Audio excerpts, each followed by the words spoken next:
This summer is all about watercolor flowers. There are two ways you can join in the fun. Number one, if you want the basic tutorial, you're here, yay. Follow along with the video, paint your flower with me, and subscribe so you don't miss the other flowers that are coming out every week this summer. Option two, join Painting Through the Seasons, my new course that's all about painting watercolor flowers, but you'll get extra instruction on how to sketch your flowers, how to mix your watercolors, watercolor techniques each week. It's going to be a lot of fun. So if you want that extra guidance, scan the QR code to join me today. Now let's paint some flowers. Let's start our Black-Eyed Susan sketch today. The Black-Eyed Susans are similar to daisies, but have their own special characteristics. Their center, of course, is a very dark brown, almost black color, still circular, but it does have texture as well, just harder to see. And I am going to put my top one up near the top, or my big one up near the top again. And then their petals seem a little skinnier and a little longer than a daisy. And of course, they have that signature yellow color. So similar, but not quite the same. And we will do the daisy in a few weeks. So this one, you can kind of see that I'm looking at it from the side. So you can see the top of the daisy coming, or the middle popping out, and the leaves coming out from that. And they're all pointed downward to give that effect of it looking like you're looking at it from the side. The second one, I'm gonna do more head on, and you can see I am following some of the reference photos where these petals are a bit more spaced out and they kind of fly back away from the center. So trying to capture that in a sketch, I'm just bending or curving the petals in various ways to try and capture that, especially along the top. I'm gonna put a bud up here. I like the bud shapes on these flowers, so I'm adding in a few. I thought they were pretty cool in the reference photos as well. And then I'm trying to figure out where you can see, I'm looking like toward the center of those middles to figure out where would that stem be coming from before I draw them. Drawing in the leaves, they're pretty wide and broad leaves, so I'm going to put those in. And I think I definitely need one more flower. It's a little off balance right now.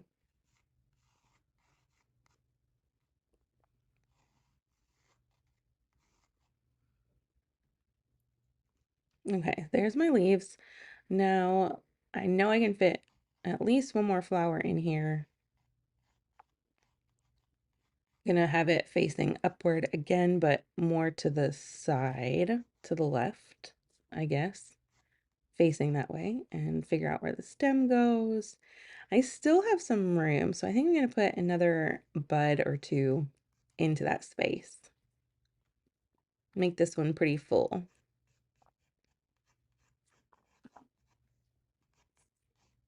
And okay, finishing up. That looks pretty good to me. Remember, it doesn't need to be perfect. And let's get painting.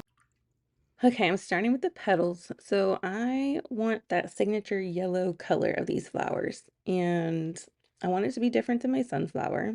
I feel like these are super golden, in one of the reference photos, almost like an orange undertone, and so I'm attempting a mix of yellow ochre, cadmium, yellow medium, and scarlet lake to get that orange into those yellows. The scarlet lake is that bright red, so it should help me get the orange going in there.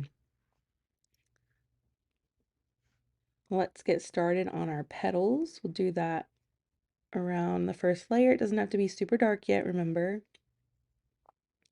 Leave, and we are working on our flat wash. And if you watch the technique tutorial, that is basically just painting in your shape, whatever your shape might be. So today it's the flower petals, painting that in with as even a coat of paint as possible. And so really we've been doing that in other flowers, I'm sure, like trying to think of which ones we probably did it in. But now you have a name for it. And so the flat wash is just an even layer of color.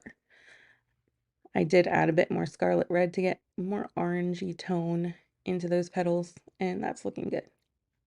So really it's just painting. I am still leaving some white spaces, but I am keeping that color pretty even. So like uh in some of our washes and some of our other techniques, we wanted the color to be dark in the middle and then spread out to be lighter towards the ends of the petals.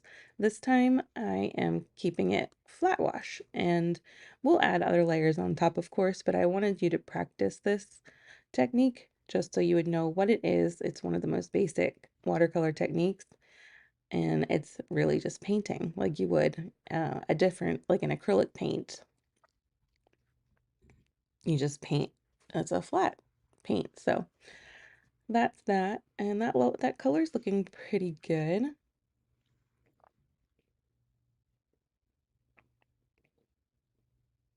So again, I'm just leaving some of those spaces white for those highlights as I'm painting the flat wash.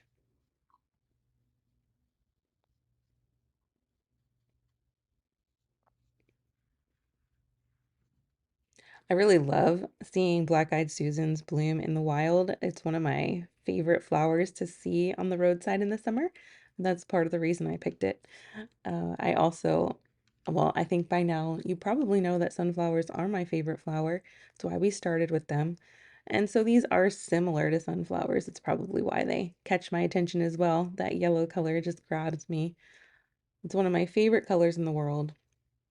I even wear it a lot, which I don't wear much color, but I started wearing the mustard color yellow a few winter or falls ago, and I never stopped because I just love it so much. Anyway, I'm painting the petals on the little flower. So on those reference photos, you can see, I think it was the first one had the a tiny one with its petals really spaced out, and so I wanted to capture that in here as well. Just trying to find all the differences between these and daisies. I am using lunar black for the center. I know it's closer to like a really dark brown in the wild, but I love this lunar black and I want that texture that comes with it. So I'm going to use that today.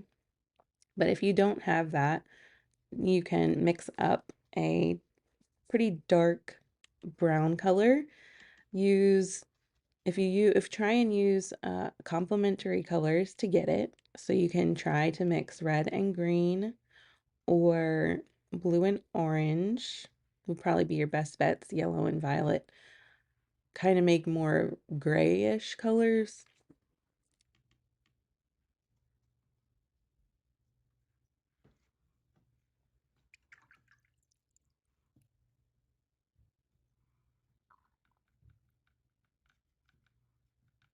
That's only if you don't have lunar black. I just used it because I want that texture. And now the bud colors and the stems were both greenish. So the stems I am mixing again, Perylene green and that cad yellow medium because I love it. I didn't add as much yellow this time because these leaves were more in the middle, like a mid green, not really uh not that super dark pine green, but also not a spring green. And so I just added enough yellow to get it closer to a mid green. I'm basically doing a flat wash on these leaves as well and leaving those white spaces for highlights again.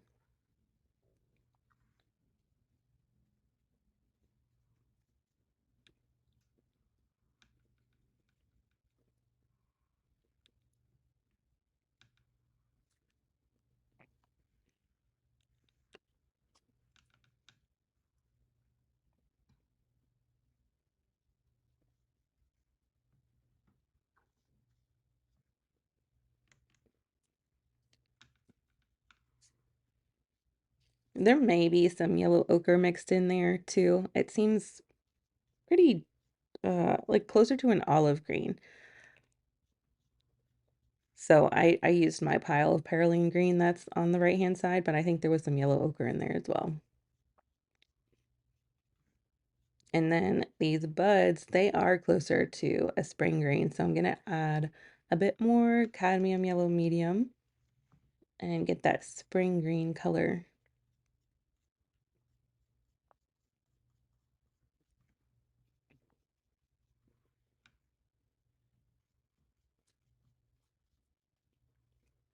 And I think that's looking pretty good for our first layer. So we'll let that dry and move on to the next one.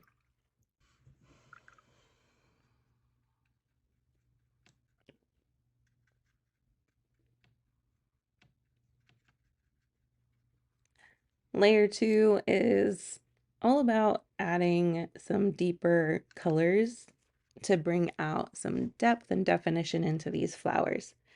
So I'm mixing up my mix of yellow ochre and cadmium yellow medium and scarlet lake one more time to get that orange color, but I'm adding a bit more color and a little less water so that it's slightly darker for this layer.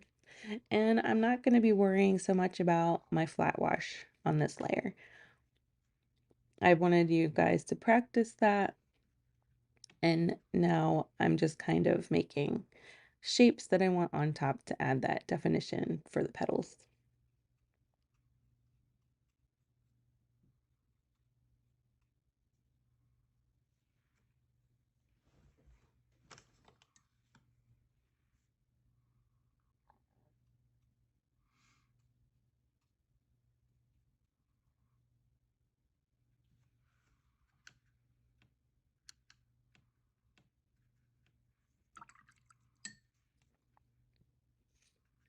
Okay, so I'm just adding some darker color to the center, closer to the center for the petals.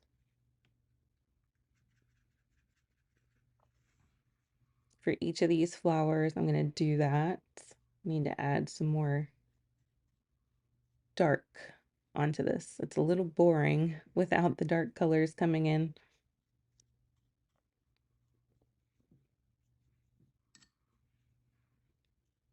So I'm just going in, and I like the dark near the center. I just don't want the lines super harsh, so I'm just gonna blend them out a little bit. I put some water on my brush, and I'm going around some of the lines just to help the pigment spread out a little.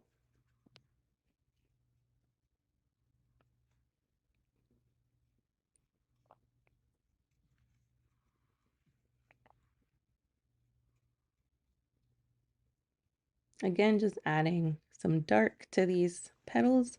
Remember, you don't have to be perfect. These are loose renditions of these flowers. And so it can be even, I mean, these can be even looser if you want them to be. These are pretty steady, but I'm just capturing the character of the flower. I am adding some of that yellow into the buds just to pull in a little bit of extra harmony.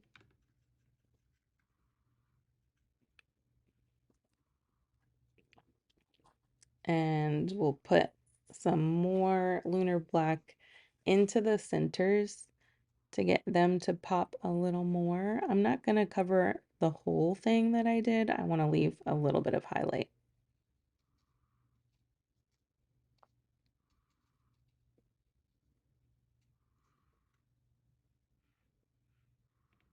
Making sure that it's kind of rough around the edge to capture the texture of the centers of those black-eyed Susans.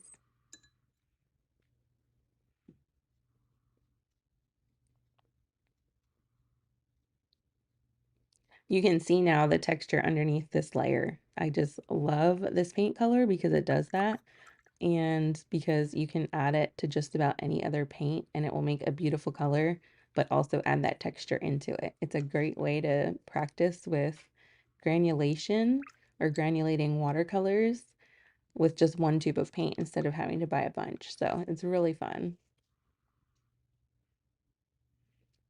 And now I need to mix up more green so I can add in some darks to those leaves.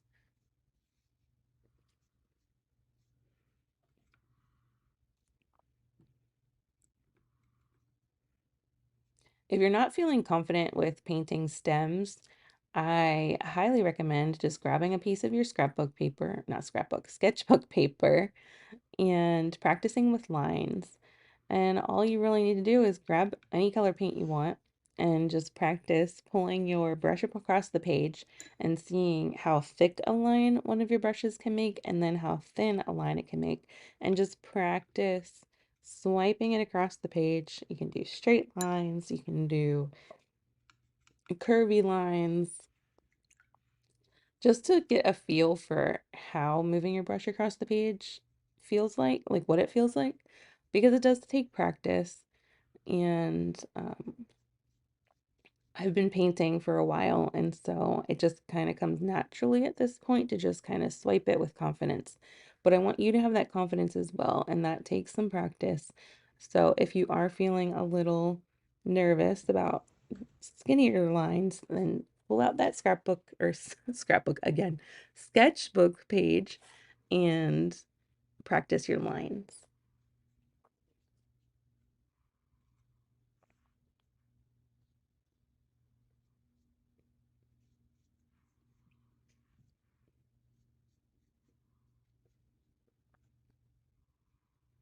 And a little bit of extra dark on the side of that leaf just to show that there are two leaves there.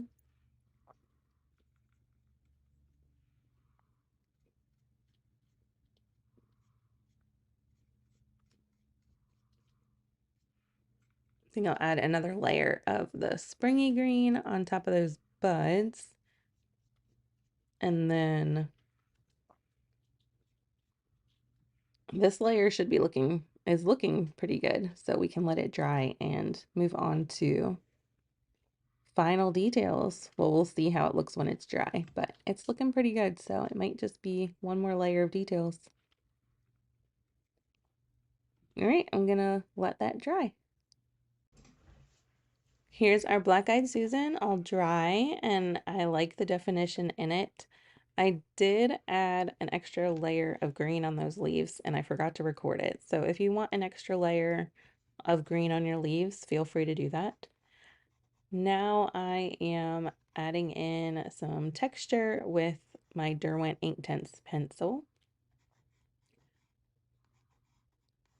If you've been watching these videos and following along, you'll know I love these Inktense pencils, and I highly recommend you trying them out. They're a really fun way to add extra marks to your watercolors, and also they can act as watercolors on their own. So if you're traveling or something and don't want to carry all your paint, you could just take a bunch of pencils and some water and a brush, and you can color with the pencils and then smooth out the pigment with your brush. It's really fun. I'm adding some of my yellow color to these petals.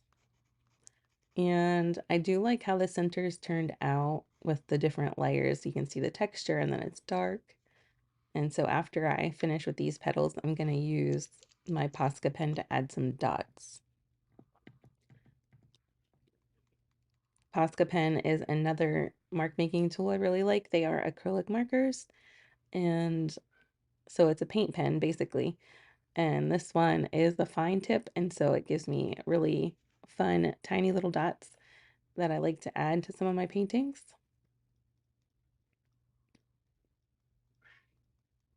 I think for this one, it was the perfect touch on top of these black spots. I love it.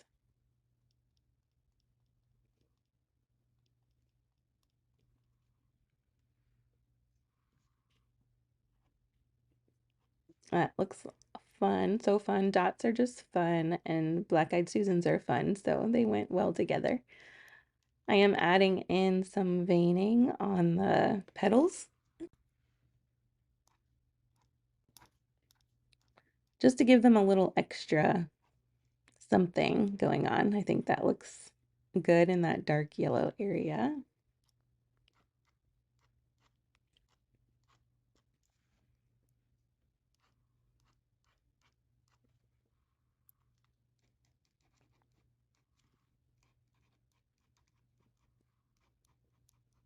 A little bit in the buds. You can't see it as much Probably can't see it on the camera, but in person, it looks pretty good.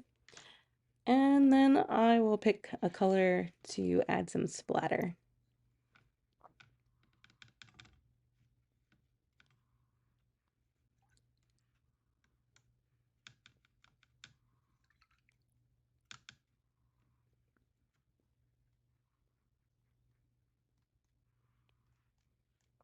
I'll use my spring green that I painted the buds with, just to pull that color in a little bit more throughout the painting. And I'm gonna go bold here and try a lunar black splatter. Hopefully it doesn't mess it up. Okay, that looks good. That looks good. Okay, I like it. And that's it for our Black-Eyed Susan. I hope you had fun with this one. Let me know what you painted. I'd love to see it. Remember, this is the basic tutorial for the week. This is what you will see every week through the summer unless you join me in painting through the seasons. This course was built to dive deeper into watercolor to help you learn how to sketch your flowers, how to mix your colors, different watercolor techniques every week. And I wanted to do that so that if you like a step-by-step approach and if you want more instruction instead of just painting along with me, then you can, and you have that option. Right now, the course is discounted because I'm adding the flowers as we go. And so after summer's over, the price will jump up. So jump on that discounted price now, and I will see you in there.